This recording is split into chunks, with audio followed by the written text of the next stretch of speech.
3, 2, 1, we are back with Imma. Hello. Thank you for being here for My all pleasure. these episodes. My pleasure. We are kind of going to the end of this topic, which is working from home. Mm-hmm. I was wondering about something. What is the real routine for work from home? Are you the one like waking up like just 4 minutes before the shift, or you're like, I don't know, you do some dance move, you just try to be connected on something first? No, there is no dancing. No dancing. I have to be honest. It changed throughout the years. Like at the beginning, it was like I would wake up earlier, like at least maybe a good hour earlier, make my breakfast. Like make sure that I was awake by the time I sat at the desk, the table. Now, the first alarm goes off maybe half an hour before I'm supposed to start Which is a working. lot. Yes, but then I don't get out of bed right away. Yeah, no, I normally get out of bed. Like if I'm really tired, I'll get out of bed like maybe 15 minutes before I'm supposed to start. It did never happen like you starting your shift from your bed. No, I can't. I can't focus if I'm in bed, and it's like I'm not starting to work really. So no, I don't do that. I don't do that. We do know some people that sometimes they just Fair enough. Just Fair laying enough. on the bed with a laptop, they're still sleeping, they're late. Yeah. No. Sometimes I've done it maybe like in the afternoon after lunch.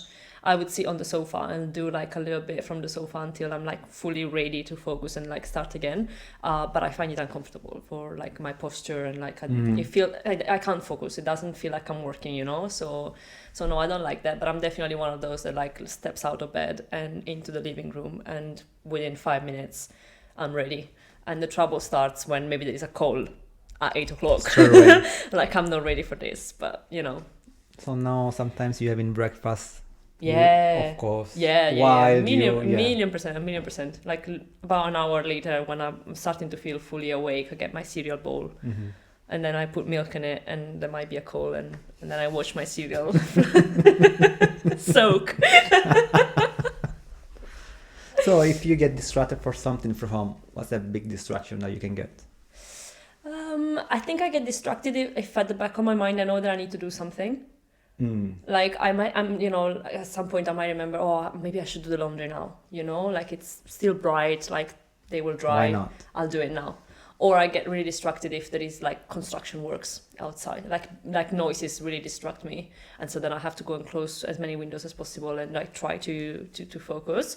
But otherwise I'm pretty disciplined, so I'm not one of those that like has the TV on.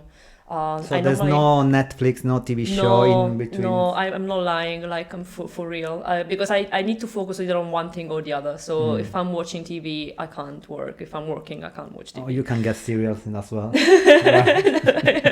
Yeah, exactly. I mean, eating it's a right, it's a human right, so I can do that. But yeah, no music, none of that. At all. Silence and focus.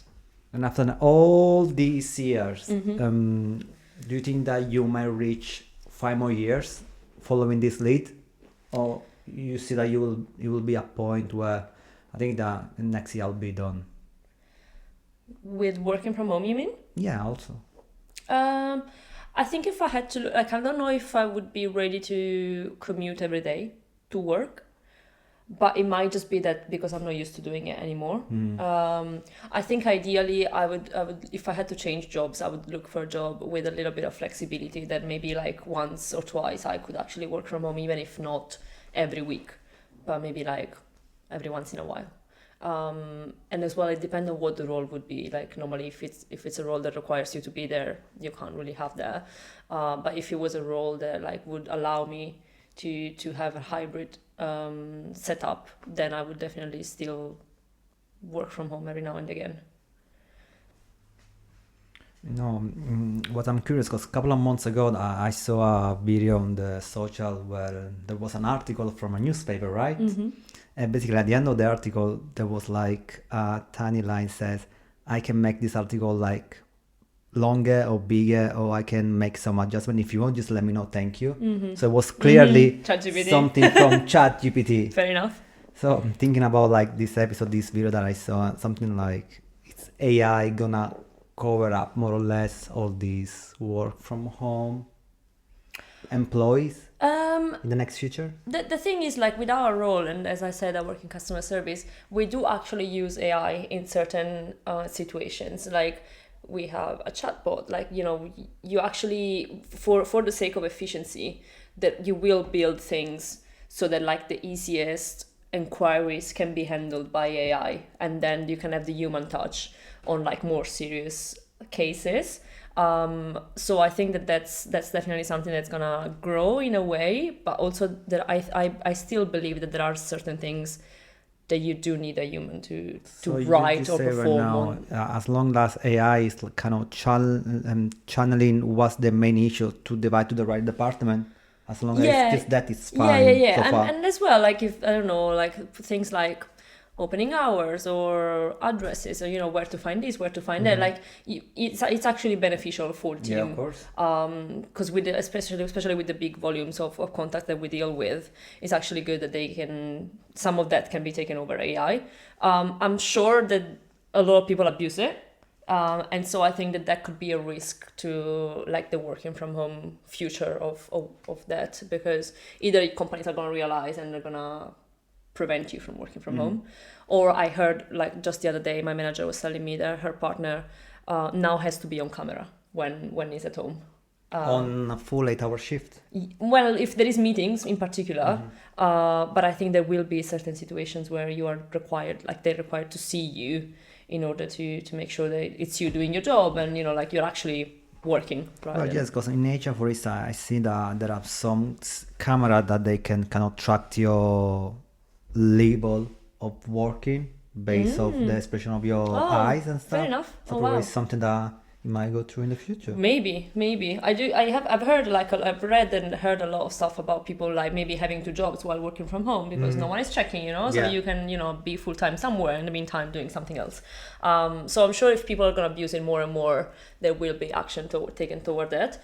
But I don't think the AI is necessarily, like, a bad thing for remote work.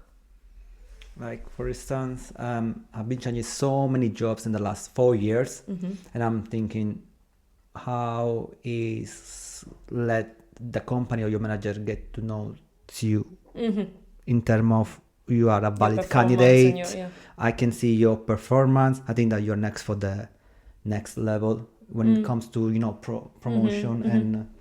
I mean, for us, there are actual data that can validate what you do, which some of it is also, like, powered by AI, like, we would use AI to monitor performance in some ways. But also, as I said, in my specific case, I do have quite a strong relationship with my team and my manager. And so we will have weekly one-to-ones, and then once a month we will do, like, a more in-depth conversation. So we were never out of touch, to be honest. So I don't see that being a problem for me.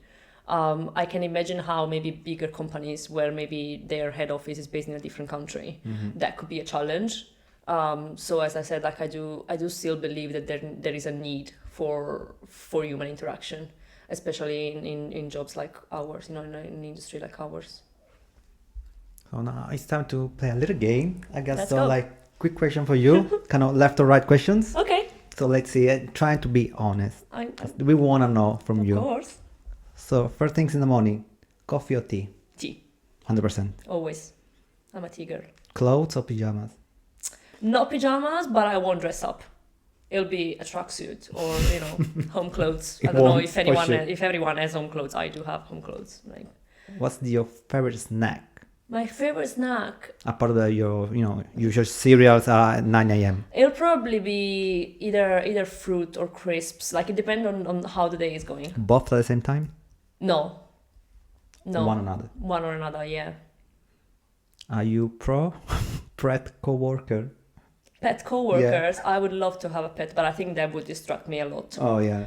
Yeah. What will it be? Cat? A Puppy? dog. Dog. I'm a dog person. 100%. It would be a dog. It would be a very welcome distraction. So, but yeah, it would definitely be. I think it helps a lot. What's the secret of being focused then? Because you were talking about what can help you to, don't be. But yeah. What's the secret instead? I think just creating an environment that is comfortable for you, and Yeah, I think mostly that, like knowing, I don't know, like your light, your chair, your desk, like that's all very important. And then I think as well, like if some people work better with music in the background, if that helps you, then that's fine. But as I said, like for me, it's a distraction, especially because I'm typing, like I'm actually thinking of what to reply.